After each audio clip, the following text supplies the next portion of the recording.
Today on With the First Pick, Rick and I have watched the tape, submitted the grades, and we're unveiling our With the First Pick college quarterback rankings Week 3 edition. We'll also highlight some of our favorite Week 3 college performances from the non-QBs in a segment we call Pop or Drop.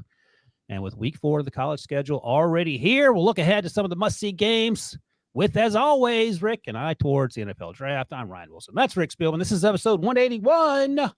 And Rick, before we get going, how many days until the 2025 NFL Draft? What'd you come up with for the draft? What the hell does that mean? Got an eye towards the NFL Draft. We're always looking forward. Okay. My eye says that Ryan Wilson, are 217 days until the 2025 NFL Draft. And I have my eye on that. That's dumb. It's the worst thing I've ever heard. You see, so just a little behind the scenes look. Debo is producing again today, and Debo and I spent the last 10 minutes getting Rick fired up about stuff. So he's on one today, as the kids say. So hold on to your seats. And while you're holding on Rick, to your seats, I have trivia time.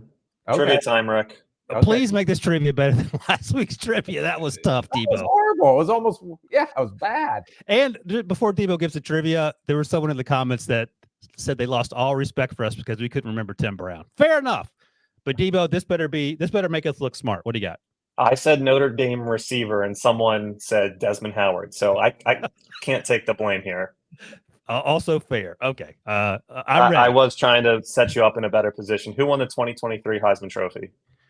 Oh, God. I can't remember. That's last year, right, Debo? Yes. Oh, last year's Heisman Trophy winner? Yeah. Who was it? It's Jaden Daniels. Oh, Jaden Daniels. Thank you. There you go. How can you say who is it? I can't remember anything, man. Once the draft season's over, I flush my memory and look forward. I know, but that's the problem with you. In order to become a better evaluator, you have to follow their career. You know what they were in college, but let's look at what we do this every week on the rookie report and what they're doing in as an NFL player. That's how you get better as an evaluator. That's why I write down the notes. I can't remember everything off the top of my head. I've lived a long, full life, Rick. There's a lot of stuff going on up there. Is that your question, Debo? Or is there one a little more complicated? Well, it was pretty complicated for you. It was complicated for me. I just wanted to put you guys in a better position than I did on Tuesday, so that was it. Yeah, I still failed. Thank God Rick is here. 30 years NFL experience, 60 years of grumpiness. You got to say plus. 30 plus, that's right. More than a decade as the Vikings general manager. Hey, by the way, hit the old like button on YouTube and leave us a 5-star review on Apple Podcasts or Spotify. We'll start doing some of these evaluations soon, too. We had the Minnesota offensive tackle submitted as a name to watch, Rick, and you actually took that young man in our mock draft a week ago today. So keep submitting the names, keep leaving 5-star reviews. And before we go on, I want to mention, Debo, will you throw up that graphic of a 5-star review we got the other day on Apple Podcasts from a viewer that actually, I appreciate the 5 stars, but Chili Cam 32 talked about the QB rating show we did last week, Rick, and he said, how did y'all not even mention Cade Klubnik after he had a 92.3 completion percentage, 378 passing yards, 7 total touchdowns? Also love the show. Think it would be hilarious for Rick to get a squeeze ball with Ryan's face on it. LOL. So Chili Cam, thank you for that, and thank you for leaving us a 5-star review, even though you had a question with the way we were conducting ourselves on that show. So the issue when we do the quarterback rankings, and we'll do them here in a second, it's not necessarily ranking the best performance from that week or the previous 2 weeks or whatever the time frame is. We're trying to get to all the quarterbacks early on, and then we'll start making this list into something a little tighter. And Cade didn't make the list that week. I think they played App State, and they beat the brakes off that team. So that's the only reason. He had a tough go out in week 1 against Georgia, bounced back against App State. And I'm sure we'll get to Cade at some point if it looks like he's going to come out. I'm not sure if he is yet, Rick. And if so, we'll certainly evaluate him. But this was no knock on Clemson or Cade. It was more a function of trying to find decent to good matchups of quarterbacks that we think are going to come out and evaluate those guys. That sound right, Rick? Yeah. And for the listeners out there, I do not come up with a list. It's Debo and it's Ryan Wilson, and it's me. Debo's doing other things.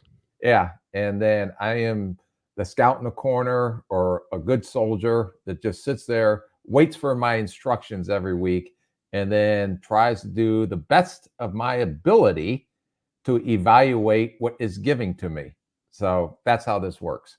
So if you want to complain about the list, please go to Ryan Wilson, because Rick Spielman has nothing to do with the list that is produced That's week in, true. week out. That's absolutely true.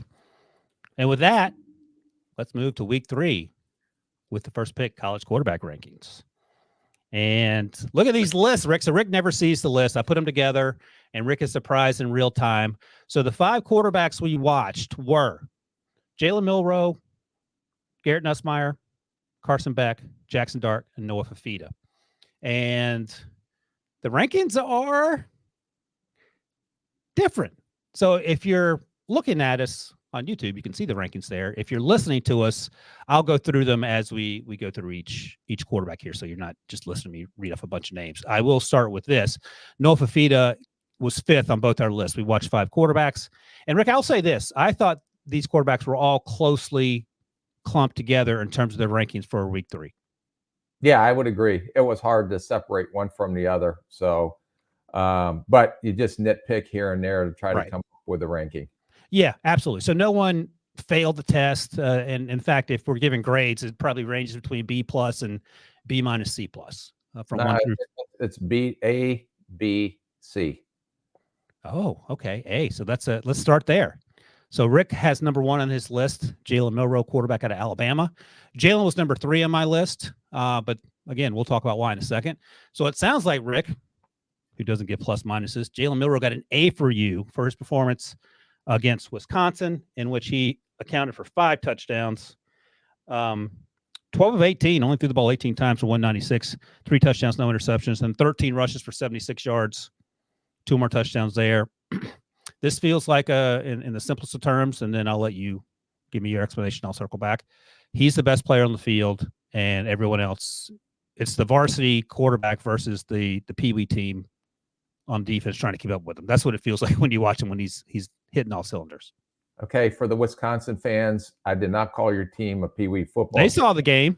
Yeah, I think you have a very good football team, but it was amazing that, and why I put Milroe up there was because when's the last time Alabama's played north of the Mason-Dixon line? And to go up in Wisconsin, I've been to plenty of games there, and that atmosphere, and for Alabama to perform the way they performed, especially coming off a so-so performance against South Florida, which for 2 years in a row, somehow that's a little bit of a nemesis. It's, South Florida at Alabama is like that pebble in your shoe that just is annoying as heck the more you walk on it. And it seems like but I thought that Milroe, and why I put him up number 1, to go on the road, to play in a tough environment, to play against the Big Ten team that's usually a physical football team. And I thought this was his best performance of the season. It was almost like last year where he was so-so in the first couple of games. And after that South Florida game, I believe he got benched. And then when he came back, he started to light it on fire a little bit. I thought that this was the game where it showed off his athletic skill set, can make plays with his legs. They had a lot of design runs. He was more efficient as a passer. I don't think he's a natural passer, but some of the deep balls he hit that he missed in earlier games this year, his accuracy down the field was very good. So I thought adding all that up, and plus going on the road and going up north to play against a good Wisconsin football team, that he answered the bell. Absolutely. And I should note, if you're watching on YouTube, the rankings use Next Gen Prospect to create the rankings, and I can't talk them up enough. NextGenProspect.com. They have all the depth charts for all the college teams and sorted in a way that's easy to get through. So that sort of stuff interests you, and I use it every Saturday. Check out NextGenProspect.com for that. In terms of Jalen, here's what I wrote in my notes as I watched this game. The extremes, like the quick game, the short stuff, and then the deep balls that you talked about, Rick, it feels like they're much more developed right now than the intermediate stuff. So the stuff from 15 to 25-ish yards, that's where Jalen Milroe probably needs to work. Yep. And the athleticism we talked about, the ability to run, he might be the best running back on that team. Is that a stretch?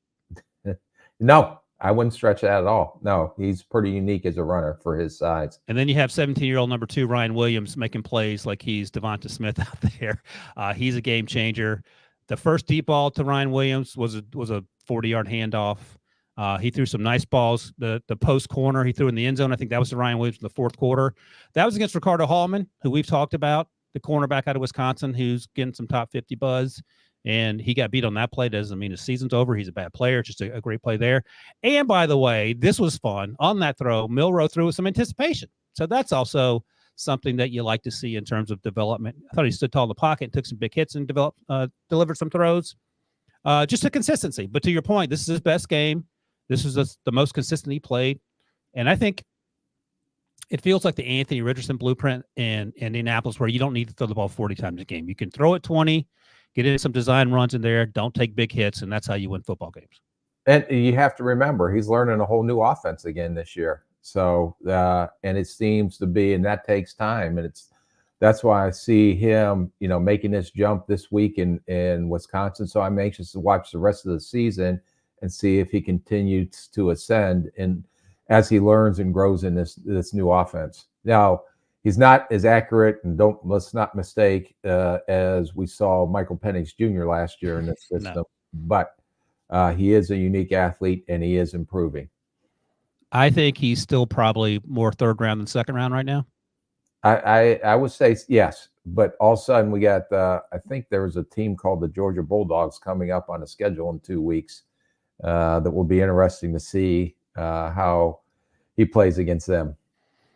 I'm going to stick with my original comp, which you probably hate. I don't know, but I think he's a more athletic version as a runner, not quite as accomplished as a passer coming out. Jalen Hurts-ish. Yeah, I that's the guy I would agree with you on that. Oh, I like that comp. There we go.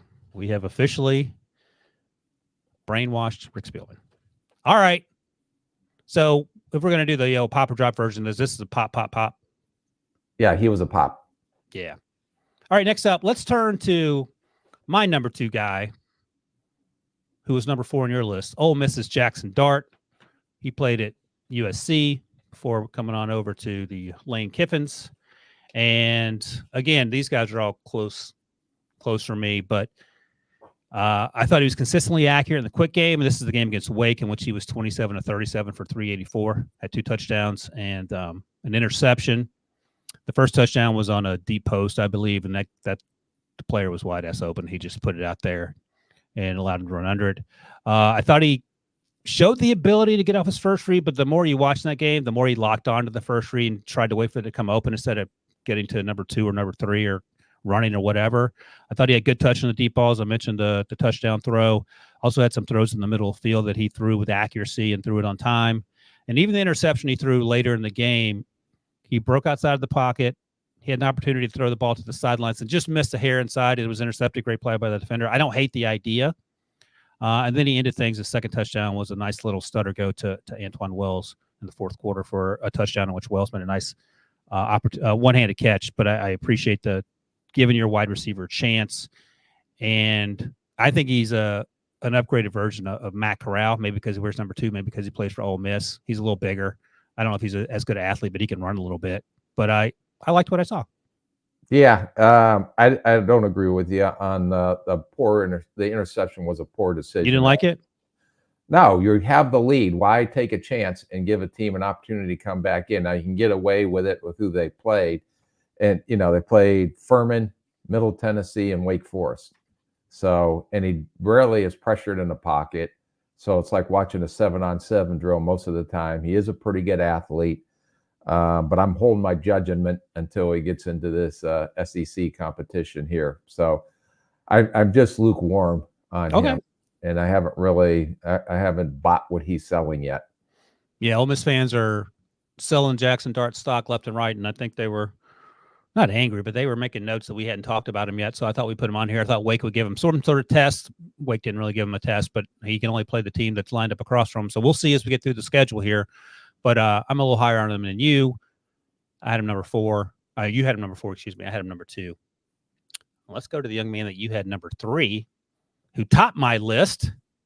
And I was happy he did because I didn't know what to expect. Carson Beck. And when you watch that game live, it felt like sort of the first Georgia game of the season against Clemson. And this game was against Kentucky, in which Carson wasn't asked to do a whole bunch. They didn't play well on either side of the ball. I mean, the defense played okay because they held Kentucky to a handful of points, but Kentucky was leading that game for much of it. It was a low-scoring affair. But this note about Carson pretty much says it all for me. He's a slow burn, steady as she goes, and then he makes some big boy throws that looks like stuff that number one overall players can do, but he doesn't do anything to hurt you. So he's not out there turning the ball over, bobbling snaps, throwing stupid interceptions. But when the game's on the line, he'll connect on a big throw. So it's not he's not wowing you play after play. He's not Anthony Richardson athleticism out there. It's sort of my comp for him over the summer was Jared Goff, and I still sort of feel like that.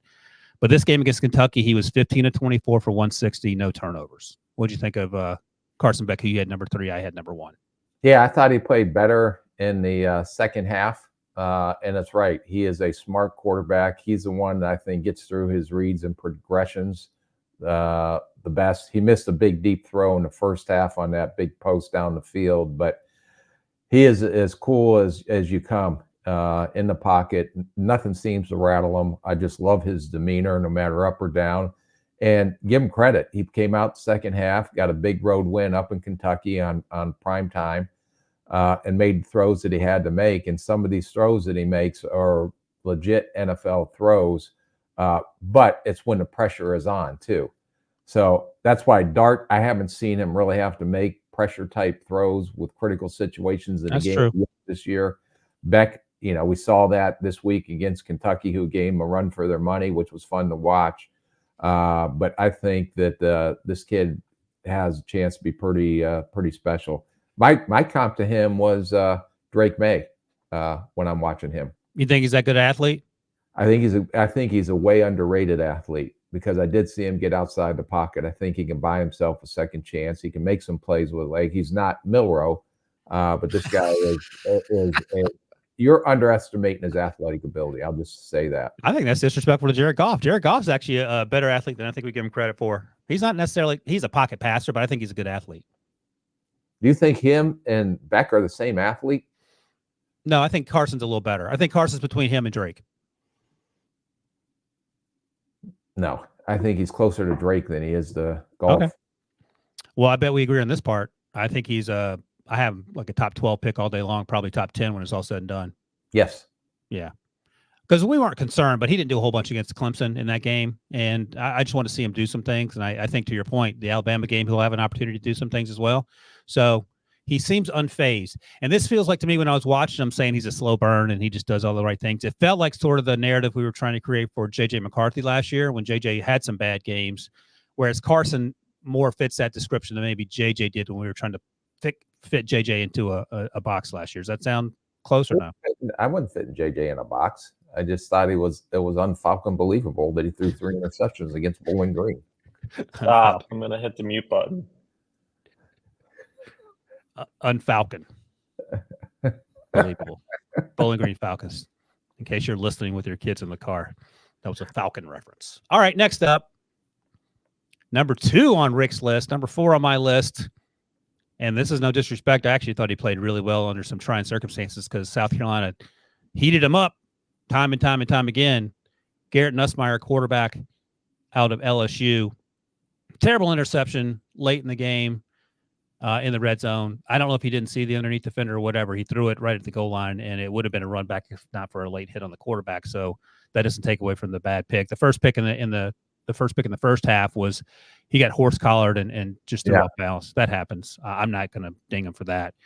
But this dude slings it. And my comp that I keep coming back to is he's between, you can make the spectrum as big as you want. He's between Joe Burrow and Mac Jones in terms of how he plays in the pocket. He has a better arm than Mac. He's a better athlete than Mac. I'm talking about out of Alabama, not now backing up Trevor Lawrence. And I think he's probably one of the smartest quarterbacks in college football, even though he hasn't played a ton. We know about his dad, quarterback, QB coach in Philadelphia right now, so on and so forth. The more I watch him, the more I like him, and he is tough as nails. Did he force some balls? Yeah. Did he make a lot of good throws in this game that they need him to make? He also did that. What do you got on Garrett? Yeah, I agree with you. I love him, his processing in the pocket. I do think that when he has pressure around his feet, he's not a great off-schedule playmaker. especially when he gets outside the pocket. I think he can improve his accuracy some when he throws on the move. And this is another guy that even though he didn't play maybe his best game, he never got rattled, and he got them back in the game, and they end up winning the game at the end. So you got to give this kid credit for, even though he made a couple bad decisions, and I didn't think he was as accurate as we saw in the first game. But I do think that this kid is going to be a starter in the league, and I think he's going to get better as the season goes. But I'm going to throw my comp out here. So right. I think he has a little Kirk Cousins in him. I like it. So the way he throws from the pocket, the way he progresses, the way he anticipates throws, all of that stuff that Kirk, did. And it feels like he does a good job understanding what the defense looks like before the snap, and then after the snap, he also understands where he's supposed to go with the football. He threw an over route late in the game that it looked like it was cover 3. He just waited for the over to clear. It was an easy throw. He threw that exact same route later on that touchdown drive at the end of the game in the fourth quarter, coming the other way. He saw it. He threw it. It was wide open again. And those sort of things make the evaluation a little easier when you have to get these guys on the board, the combine or wherever, and make sure they understand what they're looking at. It feels like based on who his dad is and how he's grown up around the game, he understands those little nuanced things that maybe you don't have to concern yourself with as you go through the evaluation process. Is he the best athlete on this list? No. He's probably the smartest quarterback on this list, though. Would you agree with that? Besides Beck, I would say processing and getting through his reads and progressions and knowing what he's seeing and what coverages he's seeing and knowing where to go with the ball from a pocket standpoint, out of all these guys, I think he's the best at doing that. I think he's a first-round pick. I think he's creeping up there. Okay. He's a good player, man. And, I was tweeting about how some of the good throws he's made during the game, and people were pointing to the interception there in the end zone. That was a terrible throw. You make mistakes. I get it. I don't know if he explained why or he didn't see the. Did he come back? Did they win the game? Yes. Did he lose his composure? No. Thank you. And he got lit up a few times too, and he got right back up. They also didn't throw the ball to Saquon on 4th and 3, so there's that. Sorry, Debo. Sorry. All right. Finally on our list, Noah Fafita, number 5 for both of us, not by a large margin. They played on Thursday night, and they got their doors blown off by Kansas State. And that's the first time I'd seen the Kansas State freshman quarterback. And there are a lot of young quarterbacks that are going to be fun to talk about in the coming years. There's the Tennessee kid, Nico Iamaleava, who's awesome. There's the South Carolina kid, Lenoris Sellers, who is a fun watch. Rick is shaking his head. You don't like the out of structure play from Sellers? Yeah, no. We're not. I didn't know we were ranking freshman quarterback, but go. You're going. Go ahead. Usually and go. I don't pay attention to them, but these guys, it feels like there's a on the film when you watch the tape. There's a crop of them coming up. Anyway, Noah Fafita, undersized. We talked about him over the summer. If you're talking about freshman, Rioli, I think is going to be pretty special too. By the time it's said and done in Nebraska. Who's that? Rioli in Nebraska. Oh, right. Dylan Raiola. I kept calling him Dominic. Someone pointed out that I called him by his dad's name. Dylan Raiola. If we're talking about Nebraska real quick, let me ask you this, and this is something that went around the Twitter machine. Do you care that he imitates a lot of what Patrick Mahomes does and to his looks and to his pregame ritual? Like, I don't care. He's 18 or 19 years old. He can do whatever he wants to do. Do you have a concern about that as an evaluator? No, I just want to see him play. We'll figure that out 2 years from now when he comes out. I agree with that. I'm fine with him as an 18-year-old having fun. All right, Noah Fafita, undersized quarterback out of Arizona, played high school ball with Tedroa McMillan, the enormous wide receiver we'll talk about in a moment as well. They played Kansas State, and they got demolished. He was 27 of 44 for 272. Did throw an interception, didn't have any touchdowns. I noted that, and this is what I talked about over the summer, he's a little antsy in the pocket. I don't know if that's because he's undersized or he can't see over the line or what it is. I like him to have a little better footwork because it felt like sometimes he was a half hitch late on throwing balls because his feet weren't where they needed to be. And that was an end zone. The end zone interception was a perfect example of that. He was a little late on that throw, even though the wide receiver was open early on in the rep. I thought he played off platform and was pretty accurate in the quick game and in breaking routes. I like to see him throw a lot more or at least throw more tight window throws. He seemed to pass up on some of those. Again, I don't know what he's seeing or what he's not seeing. Tough, good athlete, even though he doesn't run a lot. Yeah, he's to me one of those rodeo Joe street ballers. Oh, you think he's that much out of structure? Yes, I do. Okay. And this, the way he drifts in the pocket, the way he gets outside, he has no patience in the pocket. He really has to put his body behind throws and put any type of zip on the throws. Poor decision on that interception. The thing that he's a fun watch, and I think he's a really good college quarterback. I don't think any of the things that we see on tape is going to translate to the next level at the NFL. So, but he does have some savvy playing the positions. He just, too rodeo Joe for me. Does he have a chance to get drafted? I think he's a late round free agent at best. And I think a lot of that's size, especially on the heels of to me, he's like a Travis Jordan. Florida State. Travis. Here. What'd you say, Debo? Flip the names. Jordan Travis. Jordan Travis. Yeah. I was like, it sounds right, but I'm trying to do the math. Right, Jordan Travis. No, Jordan Travis was bigger and no, he wasn't. Jordan Travis is over 6 feet. No. Oh, look it up, Debo. Noah Fafita is not 6 feet. No.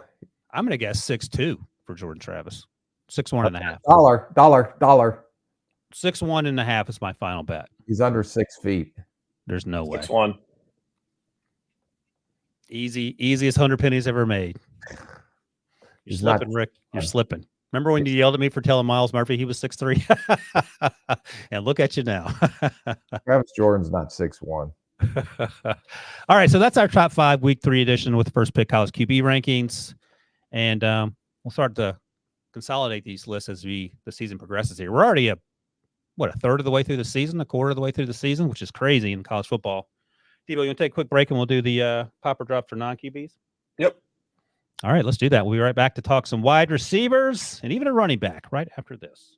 CBS Sports HQ, giving you college football coverage unlike anyone else. We're talking Big Ten. Pre- and post-game coverage. Are you encouraged with the way that this team responded? Along with breaking news. A lot of movement in the rankings this week. Highlights and expert analysis. That streak could be in jeopardy here. Sure. What was your main takeaway from this game? How impressive was his domination? That really changed the football game. Let's go ahead and have some more fun. Another wild ending. The chaos continues. Turn to CBS Sports HQ. All right, Rick, because I always forget to do these things in real time. Let's quickly go through these. We did Jalen Milroe. We popped him. Garrett Nussmeier. Pop. Yep. Carson Beck. Pop. Even though he didn't do a lot till the second half. Jaxson Dart was a pop for me. Yeah, I'll give him I'm not going to drop him, but let's see him play against somebody first. You're no vote on that. And then finally, Noah Fafita. Drop. I think so. I mean, they got smoked. It wasn't because of him necessarily. The defense didn't show up either, but I wanted to see a little more in that game. And by the way, if you're listening to this, by the time it comes out, you may have to go back and look it up on the YouTubes. But on Thursday at 3 p.m., Rick and I will be on CBS Sports HQ unveiling our top 5 quarterbacks in the draft class. I haven't seen Rick's. He hasn't seen mine, so that'll be fun. I'm guessing my list is better than Rick's, but we'll find out together. Yeah, with their 30 years of NFL experience. 30 plus, Rick. Get it right. All right, next up. Plus. Is my subscription getting ready to run out? I renewed it for you over the summer. Thank you. It was so seamless you didn't even recognize it. You're welcome. All right, next up, the non-quarterback popper drops. A few names that I wanted to talk about. Let's start back on that Arizona roster. I mentioned him a moment ago. Tyrell McMillan, 6'4" wide receiver. The more I watch him, the more I love him. This is what I like to call an easy evaluation. Last couple years ago, you sort of had to squint to see what Quentin Johnson could do well at the next level because he wasn't always consistent. There's no such thing with T-Mac here. I think he's a top 10 pick, Rick. I think he's that good. I think also if he came out in last year's draft class, it's Marvin, it's Malik, and then it's T-Mac going third and probably all in the top 12-ish or so. And the other thing, I think he's faster off the line. I think he's faster long speed than Marvin Harrison Jr. And for a 6'4" kid, I really am impressed with the way he gets into and out of his cuts. Yeah. His catching radius, and for a big receiver, his athletic skills after the catch and speed, everything. I couldn't punch any holes in this kid. I really had a tough time doing it. In the 50-50 balls, The way he uses his body to shield the defender away from the ball, his natural snatch and pluck hands, he continues to rise up right now. To me, there's no question he's the number one receiver on the board. The pro comp I had was Drake London, but to me, he's better than Drake London. And if Drake London went, what did he go, 8th or whatever he went to? Top 10 for sure. Yeah, this kid is the number one receiver, I think, going to be on everybody's boards before it's said and done. Field awareness. He knows where he is on the field at all times. He gets his feet down. He has a huge catch radius, as our buddy Coop Patagna said when he was on with us last month. And I'm going to use this for the rest of the draft cycle. He takes 50-50 balls and makes them 9-10 balls. There's that throw down the sideline, a good throw from Fafita. It was a 38-yarder that he made look like it was a long handoff. Well, that makes no sense to me. Oh, so if it's 50-50, how can it be 9-10? Just say 90. Huh? 90-10. 90-100 then. Some of the things you come up with are just like bizarro land. They just float out of that mouth of yours. Hey, Debo, let me ask you something. Do you understand 50-50, 90-10, or is that confusing to you? I'm pretty good with numbers compared to Rick. I think Rick was a math major. That I proficiency'd out of math in college. That's why that makes no sense. There's no correlation between 50-50, 9-10. 90-10, not 9-10, 90-10, 90-10. 90% Okay. 10. You were using the abacus then? He's been sitting on that joke, Rick. People out of the ivory tower. You come down here and schlep around with us slappies. All right. Well, we both agree, whatever math we're using, that top 10 pick, Rick? Yes. Okay. I love it. And wide receiver 1. Yes. And Drake London's the same comp. There are no holes in this game, to quote Rick. All right. Next up, Luther Burden, who, Rick, I believe was your wide receiver 1 over the summer as we talked about it. Yeah. There was a battle to be waged. They played BC, 7 catches, 123 yards and a touchdown. And if you're building a wide receiver in the lab to look diametrically different than T-Mac, it would be Luther Burden. He's built low to the ground, plays mostly in the slot. He can stop on a dime. And, we talked about Marvin Harrison on Tuesday in terms of build-up speed. Luther gets top speed in 1.5 steps, and he is off. If you don't get your hands on him at the line of scrimmage, he's going to stack you. He can win downfield. He has a big catch radius for his size. He can catch balls away from his body. The only thing I wondered about is he ran, I went and looked it up. He ran primarily crossing routes and go routes and then some pitches. Are there, I don't know if there are concerns. Do you want to see him run a wider route tree, or do you feel okay with what he's capable of doing at the next level? No, of course you want to see him run more routes, but that's the offense he's playing in. And they like to get him the ball in his hands as quickly as they can and then let him do what he does after the catch. But no, there's no question about the explosion, the athletic skill set. I think he's an okay route runner. I still don't know enough because I haven't seen enough routes, but we'll see hopefully in the pre-draft process. But he does have good hands. I thought he is doing a better job this year extending away from his body to catch. Last year, I thought he was a lot of body catching, but basically, they just try to get the ball in his hands as quickly as possible and let him do what he does after the catch, which he does go from 0 to 60 pretty quick. Yeah. It felt a lot like the Western Kentucky offense for Malachi Corley. Just throw the ball and let him do the rest. And he does the rest. He's a different body type, but in terms of the way they use him, I think he's a top 15 pick. He reminds me a little bit, although probably a more polished route runner, although we don't see a lot of routes, of a Percy Harvin type athlete with that built-in. Good athlete. Yeah. Yeah. All right. Different type body, really good wide receiver, T-Mac and Luther Burden. And then finally, Debo hit up the Google to check on Rick's alma mater, Southern Illinois, the Salukis mathematics graduate program is ranked 173rd in the country for best mathematics program, according to U.S. News. Why is there no picture of Rick Spielman underneath that AI overview from Google, Debo? Debo, is that good or bad? I don't know how the athletics department is. That what, a 4th, 5th rounder? That's a priority undrafted free agent right there. Oh, Panky. Rick has had a tough day. We got him going into the show, taking shots at his alma mater. All right. Let's see how this goes. Oh, by the way, pop for T-Mac and Luther. Yeah, they had big games. I'll be interested to see what you think about this young man. Raheem Sanders played at Arkansas. We talked about him a few years ago. Transferred to South Carolina. Big bodied back. He's a one cut and go guy.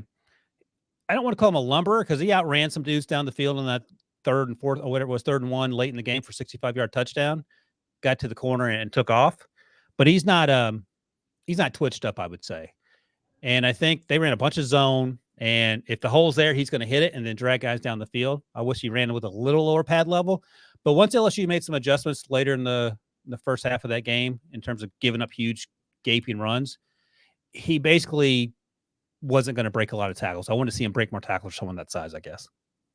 I like this kid. I like him too, but I'm just giving you the rundown. Go ahead. Yeah. Well, I thought he's improved since we saw him and graded him at Arkansas. Okay. I think he's a little bit more quicker twitched, and then the cut he made on that 10-yard touchdown run. You say one cut and go, but he did stop and sidestep and then get back up the field. So okay. I see a little bit more movement in him than I did see in Arkansas. He wasn't running against a smaller school. He outran guys from a pretty good athletic team in LSU on the defensive side of the ball. So I was actually taken back a little bit because I wasn't expecting anything, but based off of this performance, I really thought that he showed speed. He's not used in a passing game. No. He's more than willing in pass protection, but he's all over the place with his the technical part of it. But at least he's willing to stick his face in there and try to butt up somebody. But I was, more impressed with what I saw of this exposure than what we saw when we graded him in Arkansas. I just think he's a little bit quicker twitch and a little better speed. I thought he was a mutter when we watched him at Arkansas. No, that's fair. Here's the several $1 million question, depending on where he ends up going. The comp for me isn't directly this, because I think this guy ran pretty well. Maybe I'm wrong, but Braylon Allen coming out of Wisconsin last year. He's a bigger player, ran a little upright, but he didn't go to the 4th round. Is my point. Does Raheem go before the 4th? Not right now, because I got to see the whole picture. But I think he's early Saturday pick. Okay. He reminded me of Estime a little bit. From Notre Dame with that body, and I think he does run hard and can run through some tackles. So, and I think he's going to play. He looks like he plays faster than what maybe he was going to run at the 40. In the 40. But he, with his size and his style, to me was a little bit Estime out of Notre Dame last year. And given the way he played against LSU, I'm guessing you don't necessarily care if he runs a 4.63. Oh yeah, you care. I mean, we care about running back. He's a big running back. Yeah, but Allen, I don't know if he ran fast last year coming out. I thought he did. And the more I think about it, I'm going to double check real quick. I know Garindo did, but Garindo never played that fast. That was the other thing. Right. These guys play faster than they run. Yes, I agree with that 100%. All right, let me check this real quick, and then we'll get out of here. I'll take a quick break before we look ahead to this weekend's college football action. All right, Braylon Allen, what'd you do? I don't think my computer could be any slower. I tell you what, let's take a quick break. When we come back, I'll tell you exactly what Braylon Allen ran at the combine last year, and then we'll look ahead to the college football action in week 4 right after this. Now let me hear you. A full slate of games featuring undefeated squads, talented QBs, and superstars all over the field. Now that's a CBS Sports Sunday on CBS and streaming on Paramount Plus. He didn't run in the combine. How about that for Braylon Allen? Okay. 6'1", 235, 32-inch vert. And we'll just assume that he ran a 4.2. All right, let's look ahead to this weekend's college football action, Rick. Great news. We had the With the First Pick RV out on the road last year for pro days. Went to Chapel Hill, went to Baton Rouge, where a car broke down. That was a fun story. The With the First Pick RV is still in the shop, but I'm going to bust out the VW Bug. I'm going to drive down the street and go watch Stanford and Syracuse on Friday night. see my guy Kyle McCord. And then also I'm interested in seeing Alec Ayomanor, the wide receiver out of Stanford. And we haven't watched him yet, but you did watch him last year on those Travis Hunter reps. He's a big-bodied wide receiver. It seems like they make those guys out of Stanford. There's my guy Mike Wilson. There's Isaiah Higgins, who's moved to sort of tight endish now in the league. And Ayomanor could be the next guy to come along. I don't think Stanford's a great program, but that'll be a fun watch. Just see Kyle McCord in person. Aranda Gadsden we talked about as well. The second, his dad played in the league, and he's sort of a tweener as a wide receiver / wide tight end. It should be a pretty good matchup, and I'm excited for you. Do you have to go early? You going any tailgating as you go over to Syracuse, or just going to park and walk up that giant hill? I'm going to walk up the giant hill. I'm going to bring my binoculars, my Rick Oculars, so I can see things down in the field because I got yelled at last time. And then I'm there to work. I'm not there to party, Rick. Okay. All right. Let's see what else we got. We'll save the big one for later here. But on Friday, the Stanford-Syracuse game is Friday. Also on Friday, Illinois at Nebraska. And we talked about Tommy Hill, the cornerback out of Nebraska, who did a pretty good job against Travis Hunter. I think I liked him a little bit more than Rick did. Pat Bryant, the wide receiver at Illinois, I think he has 4 touchdowns already this season. That's something to keep an eye on. And another guy that we probably are going to need to talk about, Rick, is Nash Hutmacher, the defensive lineman for Nebraska. He kept flashing against those no-blocking Colorado offensive linemen. I had him on the list, but I didn't put him on the let's definitely talk about him list that week. But he also could be a guy that we focus on. Yeah, we're going to have to start watching him because he was he's one of those guys that if you're an offensive lineman, you better bring your lunch pail because it's going to be a long day because it's going to be a battle now. This kid, he's big, he's thick, he's a little stiff as an athlete, but boy, he's going to give you everything he has down in and down out. So it'll be kind of fun to watch him and see how he progresses through this Big Ten schedule. And Isaiah Nayer, the wide receiver for Nebraska, he's a big body wide receiver that I watched a little bit of before the game just to get a couple plays in. And he's not a burner, but he's a big target to keep an eye on as well. And then on Saturday on CBS, Rick, USC in the Big Ten is coming to the big house in Ann Arbor to face Michigan. Michigan is benched their quarterback. They're starting Orgy, I believe. So that situation remains in flux. But there are about 1 million other guys on Michigan to keep an eye on. We haven't talked Will Johnson yet in specifics. I think he had not a tough first game, but they targeted him in that first game. We didn't talk about him last week, but they have him. They have Mason Graham. You've talked about Kenneth Grant before, all on the defense. They have running back Donovan Edwards. Your guy Colston Loveland, who you think is going to be a 1 through 13 pick, or are you going to lose another $1? And then on USC, of course, our guy Miller Moss, the quarterback, has been a fun watch. And I don't know if there's anyone else yet we've focused in on the USC side, but there are a ton of dudes if you look at the Senior Bowl and Shrine Bowl watch list. Yeah, the one guy I'm kind of interested to watch is Donovan Edwards because we talked about him a couple years ago, when he and Corum were sharing reps, and some people thought that he was going to be better than Corum when he came out late, but he hasn't really done much since then, and maybe has digressed a little, in my opinion. So I'm kind of anxious to watch him and see if we can see some of the flashes we saw 2 years ago. Yeah, and there's I can't remember the young man's name, but the other running back they have, he's getting some buzz too in Michigan now as well. So Donovan Edwards, the stage is yours, my friend. And then finally, one last game. And as you know, Rick, things start to heat up in the coming weeks, but this is sort of the last week of I don't want to call these guys cream puffs, but not necessarily the huge matchups up and down the board when you look at the schedule. But Oklahoma at Tennessee, I mentioned the Tennessee quarterback who's going to be a lot of fun to watch in a couple years. But obviously Tennessee has James Pierce Jr., who we've talked about. Brew McCoy, who was at USC at one time. He's up. And then on the Oklahoma side, Danny Stutzman, who we talked about, the linebacker. Yeah, we talked about him during summer scouting. And that'll be another little game to keep some eyes towards, see if anyone pops. Yeah, and I'm anxious. Yeah, like I said, those are guys to watch. But I started looking at some of these Alabama kids, and they may have the 2 best linebacker combinations in the nation. and I don't want to just a little teaser. Okay. So we'll see how it goes. But they have 2 stud linebackers based off what I've seen so far to date. They lost a lot of dudes last year too. They still have Malachi Moore in the back because we haven't spent a lot of time talking about Alabama, which is weird outside of the quarterback situation because typically there's always something to talk about at Alabama. We know about the offensive linemen as well. I think Cade Proctor is finally back, so they allow Tyler Booker to play inside.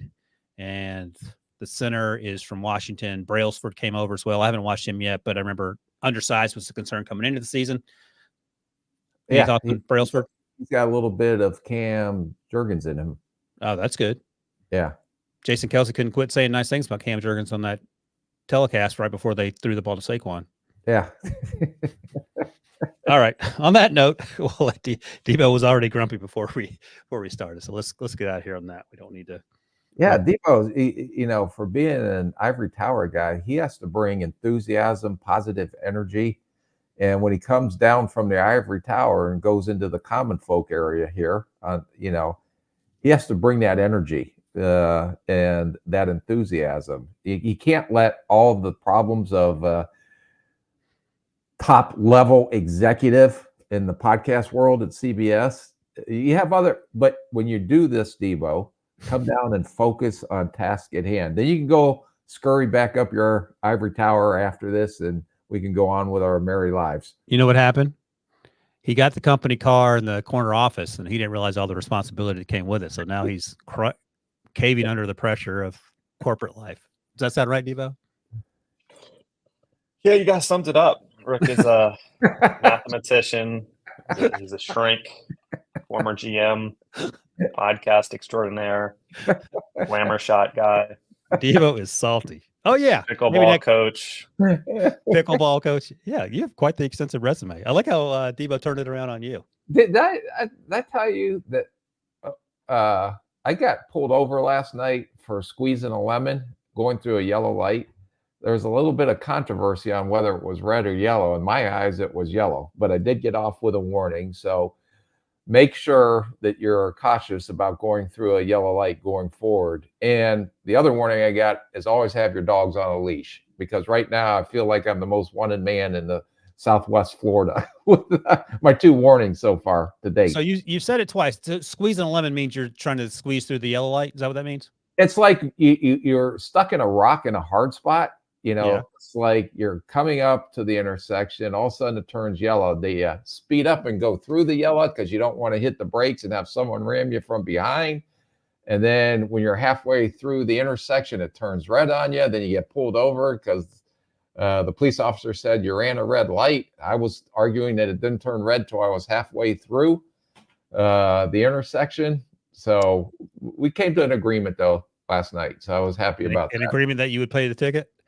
No ticket, just a warning. By the way, I'll just tell you what Mr. Humphrey, my driver's ed, told me in high school. Yellow means slow down. Problem solved. Yellow means slow? Yeah. Caution. That's literally what yellow means. But what if it turns red in the middle of the intersection? You've already slowed down because you saw yellow as you approach the light. So stop when you see yellow. Don't squeeze the lemon.